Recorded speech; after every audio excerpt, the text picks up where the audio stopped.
A police officer's worst nightmare, arresting the wrong person. And today, Detective Jake Holloway is living that nightmare. The midday sun beats down on Summit Hills, a quiet, well-manicured suburb just outside Austin, Texas.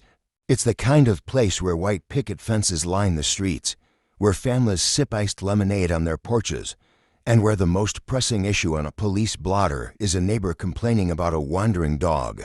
Detective Jake Holloway cruises down Magnolia Drive, his hand firm on the wheel, the other idly resting near his radio. 18 years in law enforcement have sharpened his instincts. He prides himself on reading people, knowing who fits in and who doesn't. He's built a reputation for being tough but fair, a cop who doesn't waste time on nonsense. But today, his gut led him straight into the biggest mistake of his career. Then he sees her, a woman, mid-40s, fit, moving with purpose. Dark brown hair pulled into a ponytail, athletic frame, sharp posture. She jogs at a steady rhythm, earbuds in, oblivious to the world around her.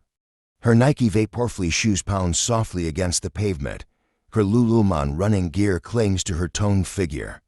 She looks like she fits in here, but something about her feels off. Holloway's grip tightens on the wheel. Something in his gut stirs. He slows the car. And that's when everything goes wrong. Maybe it's the fact that she doesn't even glance at him. Most people at least flick their eyes toward a police cruiser when it rolls by. She doesn't. Maybe it's the car she just jogged past, a silver Porsche Cayenne, parked neatly in a driveway. Did she just come from there? Or was she scoping out houses? Or maybe it's nothing at all. Still, Detective Holloway slows the car and pulls over. The tires crunch against the pavement as he steps out, adjusting his belt, not reaching for anything, just making sure it's seen. His gaze follows her as she slows her pace, yanking out an earbud. She's breathing hard but steady, brushing a slick strand of hair from her forehead. She looks more annoyed than surprised. "Something wrong, officer?" Her voice is cool, controlled, though her chest rises and falls from the run. "Where you coming from?" His tone is even, carrying that quiet authority he's spent years perfecting. She blinks, glancing briefly over her shoulder before answering. "Home, just getting in my run." "Where's home?" Her head tilts slightly, her expression shifting, not defensive, not hostile, just assessing. "A couple blocks down." "Got ID on you." There it is. The air between them changes. Not much, just a flicker, a tightening in her stance. "For what?" Holloway lifts his chin slightly, studying her. He doesn't like being questioned, just need to make sure everything checks out. She exhales sharply, planting her hands on her hips. "You stopped a woman jogging in broad daylight because..." "What?" I look suspicious. He doesn't say yes. But he doesn't say no either. She lets out a short, breathy laugh, pulling out her phone. "You know what? Let's call someone who actually knows the law." Holloway steps forward, not rushing, not aggressive, but with purpose. "Ma'am, I won't ask again. Show me some identification." Her fingers tighten around her phone. Holloway notices. And just like that, in his mind, the situation has escalated. But what he doesn't realize, this is the moment that will haunt him for the rest of his career. The street is still, the faint rustle of oak leaves, the hum of distant traffic, it all fades into the background. For Olivia Carter, the world has shrunk down to this moment, to the man standing too close, to the weight of his stare pressing like an unseen force against her ribs. She's seen this before, knows how this game plays out, knows what happens when someone like her pushes back against someone like him. But she also knows her rights. "I'm not required to carry ID while jogging," she says, voice even. Holloway shifts, adjusting his stance. That's so. Her tone is calm, measured, but to Holloway, it reads differently. To him, it's defiance. He flicks his gaze around. The street is mostly quiet, just a few houses with drawn blinds, a couple of people in their yards, subtly watching, no one stepping in. "I'm investigating suspicious activity," he says, voice clipped. "What activity?" Holloway hesitates. He wasn't expecting pushback. "You were running past a home with a high-value vehicle in the driveway. he finally says, as if that justifies everything. Olivia lets out a sharp laugh, but there's no humor in it. You mean the Porsche, so now jogging past a parked car is a crime? Holloway's jaw tightens. You're refusing to identify yourself. I'm refusing to be harassed. That word harassed. It hangs in the air like a gunshot. Holloway feels something ignite in his chest. A slow, simmering burn, his authority challenged. In broad daylight, in front of strangers. He steps closer, too close. You're resisting my investigation. Olivia's expression hardens. I'm resisting nothing. You're abusing your badge, and you know it. Her hand twitches near her phone again. And Holloway doesn't think. He reacts. His fingers snap around her wrist. It happens fast, the shift from words to action. One moment, she's standing her ground. The next, he's yanking her arm behind her back, metal cuffs flashing under the sun. What the hell, she shouts, twisting against his grip. You're under arrest for obstruction. The words leave his mouth automatically like a script he's read 100 times before. Heads turn. A man on his porch lifts his phone, recording. A woman across the street stops mid-step, eyes wide. You're making a mistake, Olivia grits out, her voice tight with control.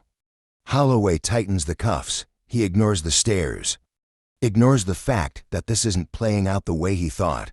You should have cooperated. Olivia exhales sharply through her nose. Her pulse pounds in her ears. But when she speaks, her voice is steady. You don't even know who I am. Holloway doesn't care, but he should.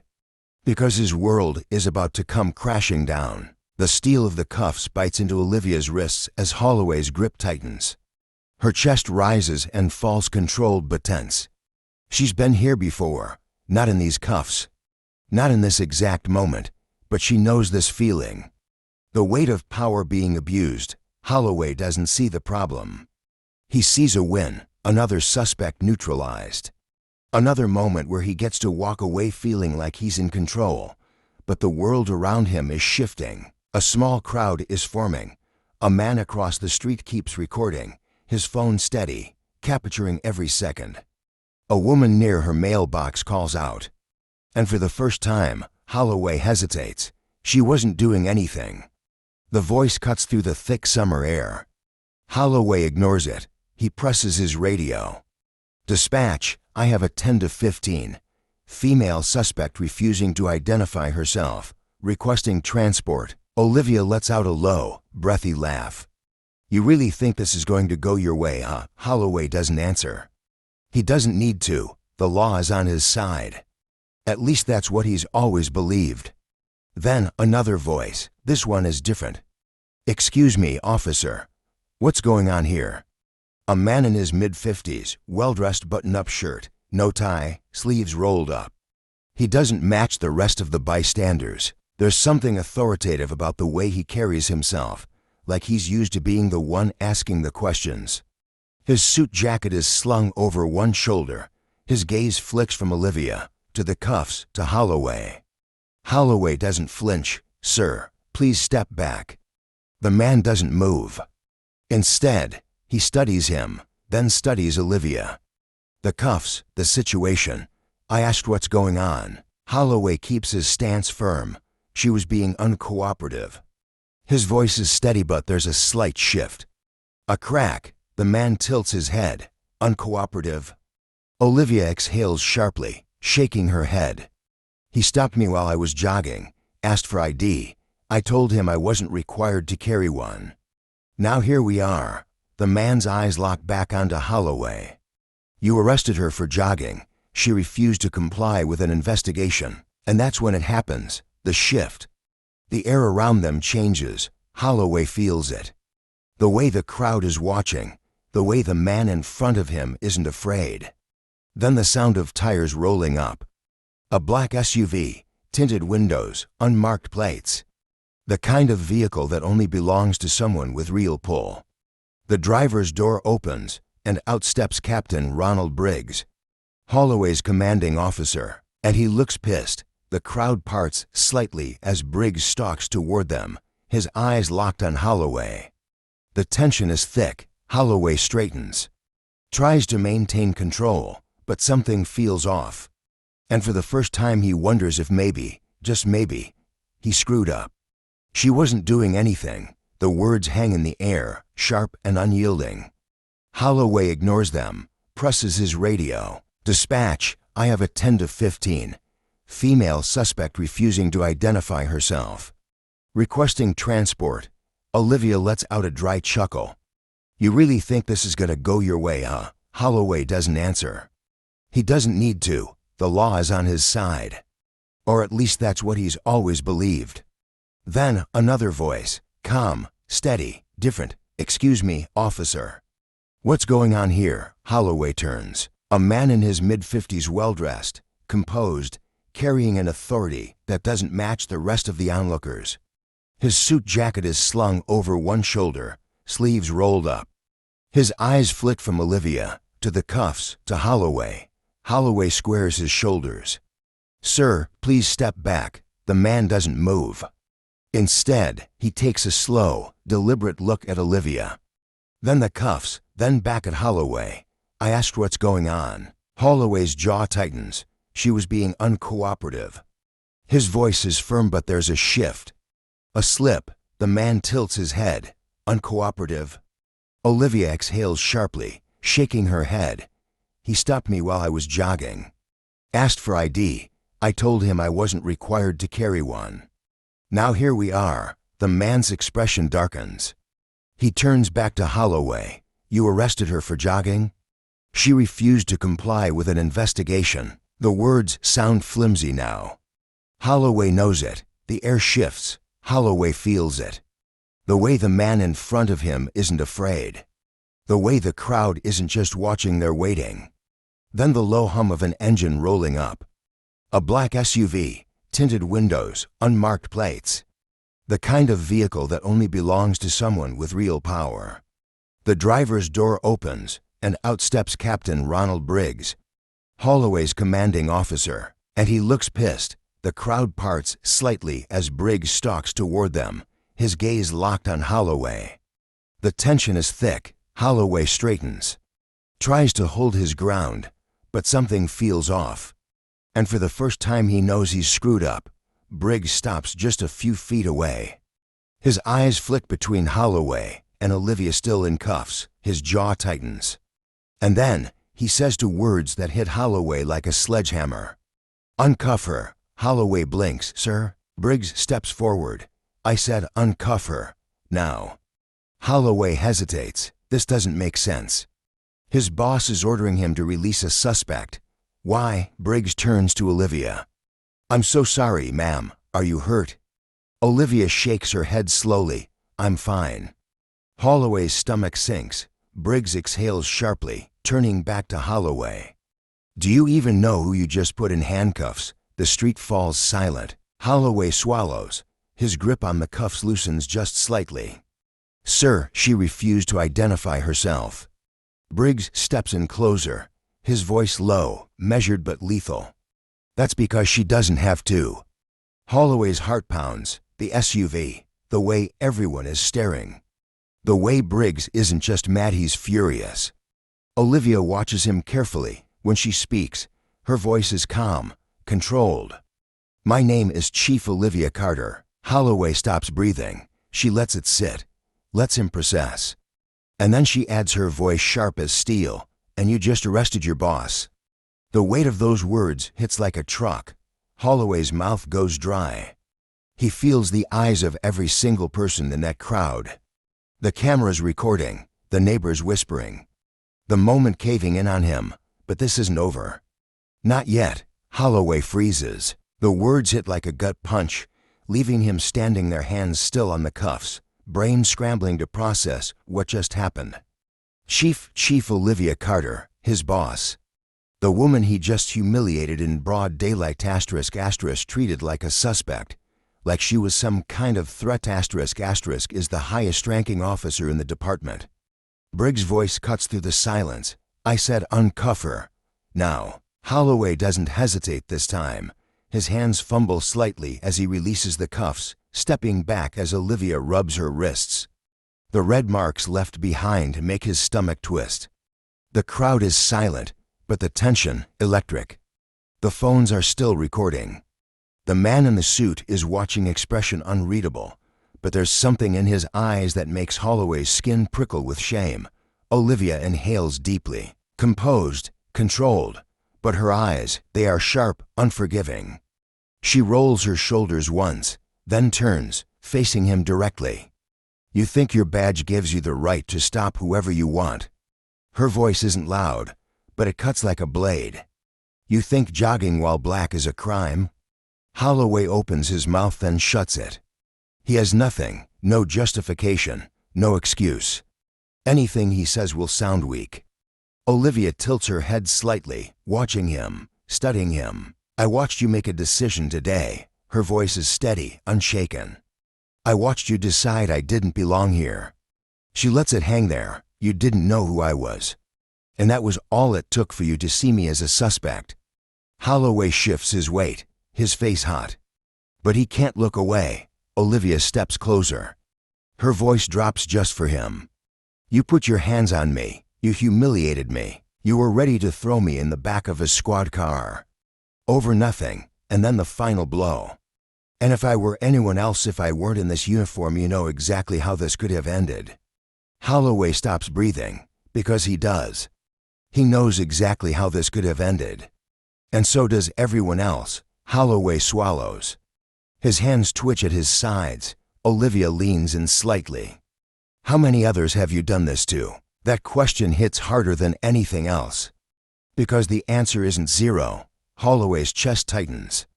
Briggs steps in, his voice cold, final. Sergeant Holloway, you're relieved of duty until further notice. Hand over your badge and gun. The words sting. Holloway's fingers hover over his belt pride warring with reality. The moment stretches, too long, too thick with unspoken weight. And then slowly he unclips his badge. He places it in Briggs' waiting palm, then his sidearm. His heart hammers, but he forces his face to stay neutral. Olivia watches him for a long moment. There's no satisfaction in her expression. No smugness, just a quiet, heavy disappointment. She exhales, shakes her head. You need to take a long, hard look at yourself, Sergeant. Because after today everything changes. Holloway doesn't respond. What could he possibly say? The weight of his choices sits heavy on his chest as he steps away. The cameras are still rolling, the crowd still whispering. But what haunts him most isn't losing his badge, it's the realization that today, he didn't just make a mistake, he exposed himself. And there's no coming back from that. Later, Holloway sits in his car, staring at the steering wheel, the engine off. His hands rest on his lap, fingers slightly curled, as if they still remember the weight of the cuffs he placed on her wrists, his badge and gun, gone, his career. Hanging by a thread, the air feels thick, suffocating. He finally looks up, watching the neighborhood unfold in front of him.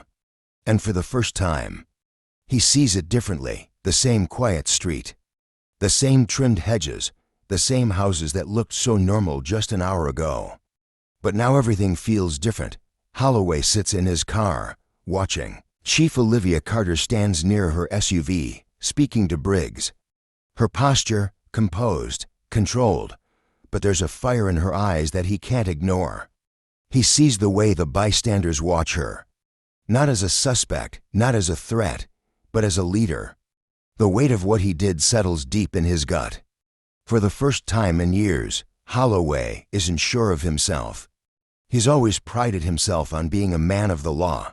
He believed he was fair, that he only acted when necessary, that his instincts were always right. But today, his instincts were wrong. And it cost him everything. Briggs finally finishes talking, heads toward his own vehicle. Olivia turns, her eyes lock onto Holloway. Through the windshield she holds his gaze. For a long moment, then slowly, she shakes her head, just once, before climbing into her SUV and pulling away. Holloway watches the taillights disappear. His chest feels tight.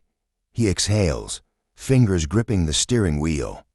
A year ago, he would have found a way to justify what happened, would have convinced himself he was in the right, that she was just another person making a scene. But now, he doesn't know, and that scares him the most. Because power doesn't always come from a badge or a uniform. Sometimes it comes from knowing who you are and what you stand for. Holloway thought he was in control, thought he understood justice, but justice isn't about who holds the power. It's about how that power is used. How many times has this happened to someone without a title to protect them? How many people have been thrown into handcuffs for doing nothing at all? This story isn't just about one bad cop making a mistake. It's about a system that allows mistakes like this to keep happening. So the real question is, when will it stop? And more importantly, who's willing to do something about it?